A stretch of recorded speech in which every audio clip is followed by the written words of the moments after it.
জনাব আসিফ সাহেব যিনি হয়েছেন কোটা আন্দোলনের যে আম, যে স্টুডেন্টরা আছে বা যে সমন্বয়কের ভেতরে একজন আম, আহ, ক্রীড়া মন্ত্রণালয়ের উপদেষ্টা মহোদয় জনাব আসিফ সাহেব যিনি হয়েছেন, হুম। আপনি দেখবেন উনি কিন্তু খেলাধুলা নিয়ে এখন থেকে উনি কাজ করবেন। বাংলাদেশের সার্বিক খেলাধুলার বিষয়গুলো নিয়ে কাজ করবেন। আম, এখন যদি আল্লাহ না করুক কালকে একটা প্রবলেম হয়, আল্লাহ না করুক যদি কোনো একটা খেলাধুলায় কোনো জায়গায় প্রবলেম হয়, উনি কিন্তু প্রধান উপদেষ্টা মহোদয় ডক্টর ইউনূস স্যারের কাছে যাবেন, বা সিনিয়র উপদেষ্টা মহোদয় যারা আছেন উনাদের সাথে আলোচনা করে এসেই কিন্তু উনাকে স্টেটমেন্ট দিতে হবে। It's very simple. কারণ উনি একটা দায়িত্বশীল জায়গায় আছেন। তো হুট করেই একটা সমস্যার সমাধান উনি একা কিন্তু এসে এই আপনাদের সামনে মানে প্রেসের সামনে হুট করে বলে ফেলতে পারবে না। তো হুম।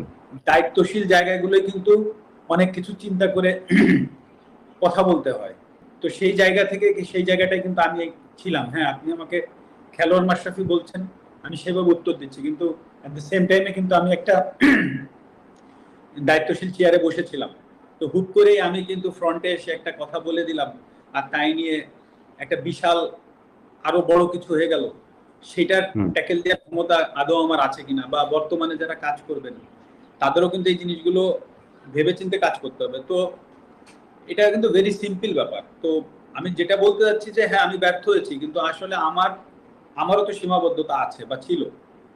এটাও কিন্তু সত্য কথা। কিন্তু সেটাকে যে আমি এক্সকিউজ হিসেবে দাঁড় করাচ্ছি সেটা না। কারণ মানুষের আহ, দাবি ছিল, কারণ প্রথমত আমি একজন খেলোয়াড়, তারপরে আমি হুম। সংসদ সদস্য।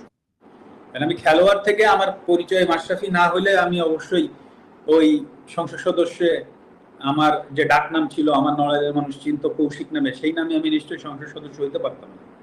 তো খেলোয়াড় মাশরাফির জায়গায় যে আমি ব্যর্থ হয়েছি সেটা কিন্তু আমি একবারও বলছি না। বাট আপনি এট দ্য সেম টাইমে ভাবেন যে আমি একটা সংসদ সদস্য ছিলাম একজন, সেই পজিশন থেকে হুট করে আমি একটা মন্তব্য করার থেকে বরঞ্চ আমি ওইখানে যে সমাধানের চেষ্টা করাটা আমার জন্য আরো ইজি হইতো, বা আমি সেটাই চেষ্টা করেছি, সেটা হয়তো আমি পারিনি।